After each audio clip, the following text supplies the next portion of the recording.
तो प्रधानमंत्री ने यह करारा जवाब दिया है आज ओडिशा में, और कल 100 दिन सरकार के आज ही पूरे हो रहे हैं। तो प्रधानमंत्री ने कल से लगता है जवाब देने का एक सिलसिला सा शुरू कर लिया है।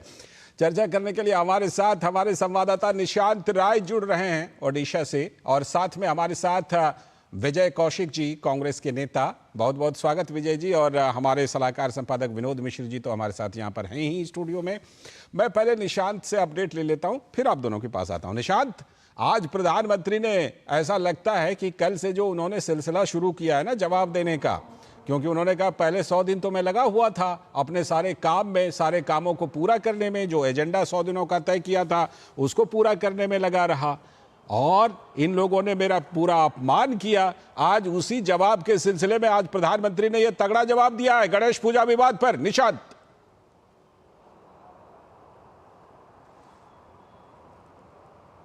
बिल्कुल, उड़ीसा को जहां प्रधानमंत्री नरेंद्र मोदी ने आज सौगातें दी तो विपक्ष को करारा जवाब दिया, और जवाब भी गणेश पूजा को लेकर, क्योंकि प्रधानमंत्री नरेंद्र मोदी ने जब पूजन किया वहां पर चीफ जस्टिस मौजूद थे, और उसके बाद हमने देखा किस तरीके से विपक्ष ने इसको अड़े हाथों लिया। सोशल मीडिया पर ये ट्रेंड करने लगा और प्रधानमंत्री नरेंद्र मोदी के खिलाफ न जाने कितने अपशब्द कहे गए, और केवल पूजन करने के लिए आज प्रधानमंत्री नरेंद्र मोदी ने उड़ीसा में भुवनेश्वर में जब तमाम तरीके की सौगातें दी, सुभद्रा योजना की शुरुआत की, प्रधानमंत्री आवास योजना 2.0 की शुरुआत की, तब प्रधानमंत्री ने विपक्ष को अड़े हाथों लिया और विपक्ष को करारा जवाब दिया, और सीधे तौर पर अंग्रेजों से जोड़ते हुए आज की मानसिकता जो विपक्ष की रही है वो बताई है कि उन्हें पूजा करने से भी तकलीफ है, और ये वाकई चिंता का विषय है कि समाज को तोड़ने का काम विपक्ष कर रहा है, जबकि उसको एक अच्छे विपक्ष की भूमिका निभानी चाहिए, जोड़ने का काम करना चाहिए। और प्रधानमंत्री नरेंद्र मोदी की पूजा से अगर विपक्ष को वाकई इतनी तकलीफ होती है तो ये सोचने का विषय है। ठीक है, मैं लौटता हूं आपके पास विनोद जी। जो प्रधानमंत्री ने जवाब देने का सिलसिला शुरू किया है उसमें आज लगता है कि उसी सिलसिले में आज ये तगड़ा जवाब दिया है। करीब करीब एक हफ्ते पहले का मामला, जहां तक मुझे लग रहा है कि एक हफ्ते पहले का मामला है। प्रधानमंत्री जवाब दे रहे हैं इस मामले पर विपक्ष को, क्योंकि पूरे विपक्ष ने इस मामले में बड़ी बड़ी बातें कह दी, जबकि हम जानते हैं कि क्या क्या हुआ था। बस ठीक पहले नरेंद्र मोदी जी से पहले प्रधानमंत्री डॉक्टर मनमोहन सिंह थे, इफ्तार पार्टी का आयोजन होता था और वहां पर चीफ जस्टिस जाते थे। लाल जी, जैसा कि अभी हम देख रहे थे तो आपकी तस्वीरों से और आपकी रिपोर्ट से, तो देखिए कम से कम ये जो इस इकोसिस्टम की बात प्राइम मिनिस्टर मोदी कर रहे थे, कांग्रेस और उनके इकोसिस्टम, तो इस देश की परंपरा, इस देश की संस्कृति को आप अगर कोई भी समझ रहा हो तो इस देश में श्री गणेश कहते ही हम कोई काम की शुरुआत की बात करते हैं जी। और गणपति बप्पा मोरिया का आप ये देखिए कि पूरे देश किस तरह से इस दौर में अभी पिछले एक हफ्ते से एक उल्लास में, एक उमंग में है।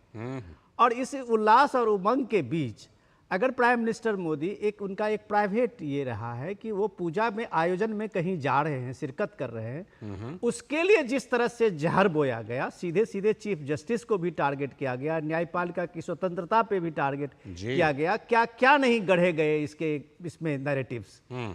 तो सवाल ये है जो पीएम मोदी ने कहा वो गौर करने लायक है कि गणेश उत्सव का ये हमारे देश में एक परंपरा, संस्कृति, पूजा है, बिल्कुल, लेकिन उससे भी बढ़कर गणेश उत्सव जो रहा है इस देश की परंपरा में, आजादी के आंदोलन में भी गणेश उत्सव का योगदान है।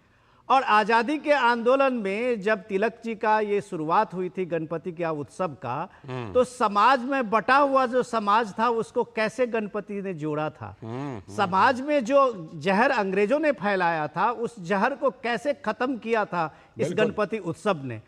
तो जिस उत्सव का भारत में इतना बड़ा योगदान हो, जिस उत्सव को लेके भारत में एक एकता और समाज को जोड़ने की इतनी बड़ी ताकत हो, उस उत्सव को मनाने के लिए अगर प्राइम मिनिस्टर देश का ये पूजा में शरीक होते हैं तो आप उसको न्यायपालिका के खतरे, संविधान पे खतरे की बात होती है, या आप उसकी बात में एक नया ट्विस्ट देते हैं। तो ये सब देने का आज प्राइम मिनिस्टर ने, मोदी ने एक तरह से आप कहें तो माकूल जवाब दिया। बिल्कुल, बिल्कुल। और ये जवाब इस तरह का है कि जब राहुल गांधी का आप ट्वीट देख लें, उसके कांग्रेस पार्टी का देख लें, रिएक्शन के साथ साथ कपिल सिब्बल का देख लें, वो भी बहुत बड़े वकील हैं।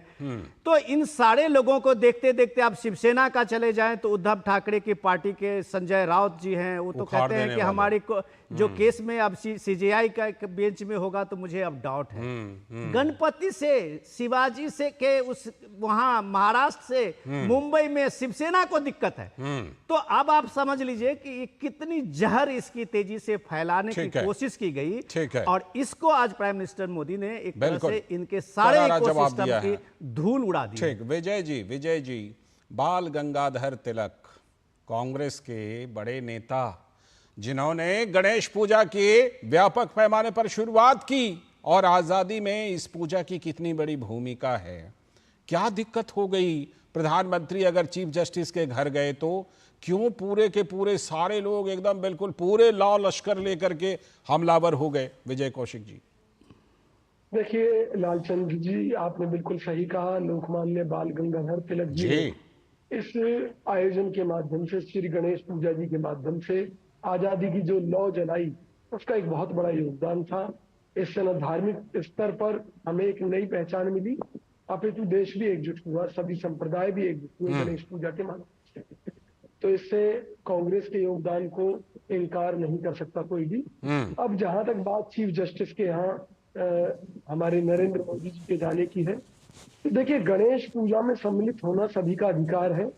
नरेंद्र मोदी जी का भी अधिकार है, वो पूजा करें, वो मस्जिद में जाए, वो गिरजाघर में जाए, वो गुरुद्वारे में जाए। कांग्रेस पार्टी को कभी कोई ऐतराज नहीं है। ऐतराज कहां पर है फिर? सही मायने में सुनिए ना, सही मायने में तो हम अपनी बात को सही तरीके से नहीं रख पाए थे, उसे मैं आज सही तरीके से रख रहा हूँ। माननीय मोदी जी, आपको चीफ जस्टिस के यहाँ होली पर भी जाना चाहिए, आपको उनके घर में जाकर दिवाली भी मनाना चाहिए, आपको उनके घर पर जाकर तीज भी उनके ऊपर छोड़ दीजिए ना। सुनिए, देखिए मुख्य मुद्दा ये है कि चीफ जस्टिस जिसके ऊपर इस देश की पूरी न्यायपालिका का एक भार है, ठीक है, जिसको लेकर हर आदमी की ये सोच भार तो उस दिन भी चीफ जस्टिस के कंधे पर था, जिस दिन चीफ जस्टिस इफ्तार पार्टी में आते थे पीएम आवास। उस दिन क्या उनके कंधे पर न्याय देने का भार नहीं था? देखिए, अगर न्याय की दृष्टि से ये बात गलत है तो वो बात भी गलत होगी।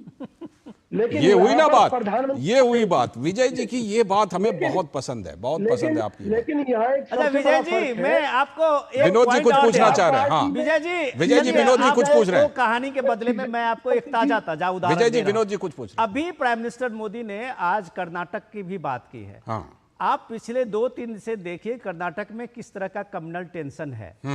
आप कर्नाटक के जो आपके गृह मंत्री हैं, वो गणपति के विसर्जन में जब लोग जा रहे होते हैं तो मस्जिदों से पत्थर पड़ता है, तो वो कहते हैं ये एक्सीडेंटली ऐसा हो गया था। अच्छा, कि उन्होंने कहा ये पत्थर ऐसा जानबूझ के नहीं फेंका गया था, ये एक्सीडेंटल आप कह सकते हैं कि इस तरह का पत्थर चल गया था।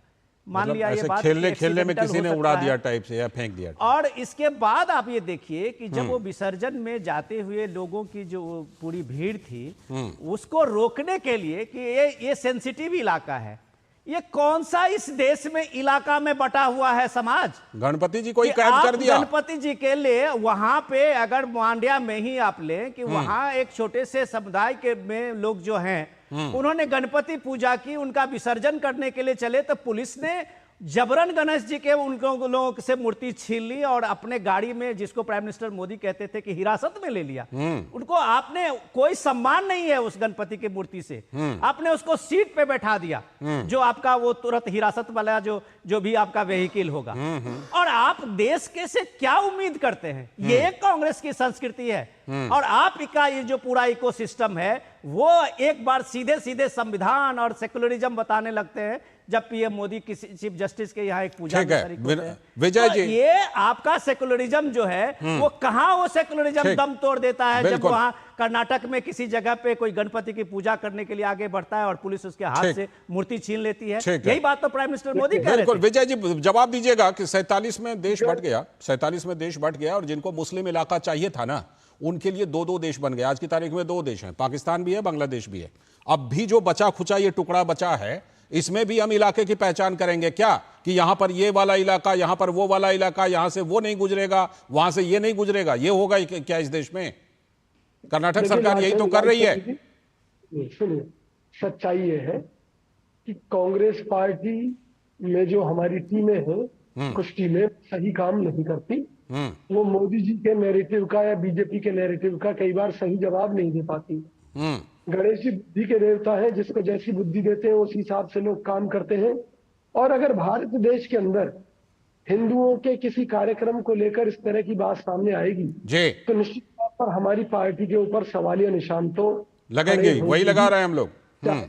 चाहे वो कर्नाटक की बात हो, चाहे वो हिमाचल की बात हो, ठीक है। या किसी भी अन्य स्टेट की बात हो। इसलिए हमारी पार्टी को यह तय करना होगा कि अगर हम 36 बिरादरियों की बात करते हैं तो हिंदुओं के भी अधिकार उतने ही मजबूत होने चाहिए कि वो जब किसी मुस्लिम बहुत इलाके अच्छी से बात, निकले। बहुत अच्छी बात। नहीं नहीं लाल जी, ये लेकिन दूसरी होता बात कर नहीं रहे है। हैं विजय जी। मैं वही कह रहा हूँ। विजय जी जो 36 बिरादरी की बात कर रहे हैं वो अपना हरियाणा इलेक्शन को देख के कर रहे हैं। बिल्कुल, बिल्कुल। और विजय जी जो अभी ये सॉफ्टनेस की बात कर रहे हैं, उनको पता है कि हरियाणा में जो इलेक्शन है उसमें 36 बिरादरी भी असहज होंगे इन सब चीजों से और कांग्रेस के इकोसिस्टम से। आप 36 बिरादरी का जो बात कर रहे हैं विजय जी, मैं जानता हूं आप कांग्रेस के पुराने नेता हैं, हरियाणा से आते हैं तो आपकी चिंता है, लेकिन उस चिंता के बगैर इस चीज को समझने की जरूरत है कि ये अंग्रेजों का जो पीएम आज कह रहे थे कि बांटो और राज करो, जो सत्ता का फॉर्मूला था, कमोबेश वही फॉर्मूला अभी भी है। ठीक है। वही फॉर्मूले से आप अभी भी समाज मैं को जिस विजय तरह जी- से जाति के नाम ठीक, पे ठीक। समाज को जिस तरह से बांट रहे हैं, बांटने की ये कोशिश हो रही सारी चीजें है। थोड़ा सा एक वही अपडेट, फॉर्मूला है। एक अपडेट निशांत से लेता हूं, फिर लौटता हूं। एक अपडेट निशांत से फिर लौटता हूं। निशांत, आज खास तौर पर प्रधानमंत्री ने जिक्र किया कि ऐसा लगता है कि बांटो और राज करो वाली जो पॉलिसी है वो इन दिनों एकदम थोड़ा ज्यादा ही कुछ ज्यादा ही इन दिनों काम पर लग गई है क्या? इसका उन्होंने खास तौर पर जिक्र किया।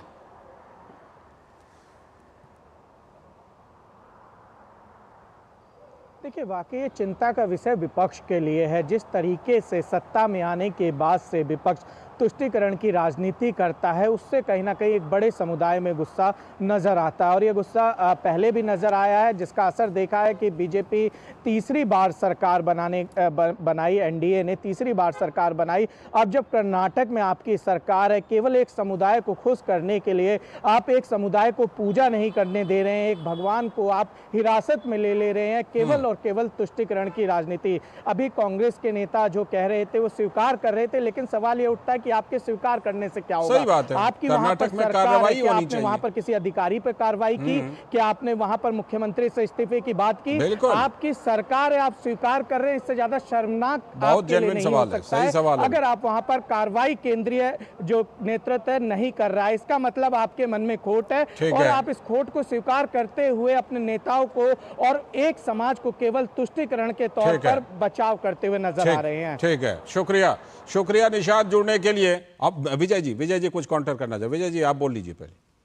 मैं सिर्फ ये कहना चाहता हूँ, मोदी जी समझदारी के साथ देश को बांट रहे हैं। हाँ। और हमारे कुछ नेताओं की नासमझी के कारण जो मैसेज जो बस उसी पर अभी निशांत भी सवाल पूछ रहे थे, उसी पर हम भी सवाल उठा रहे थे।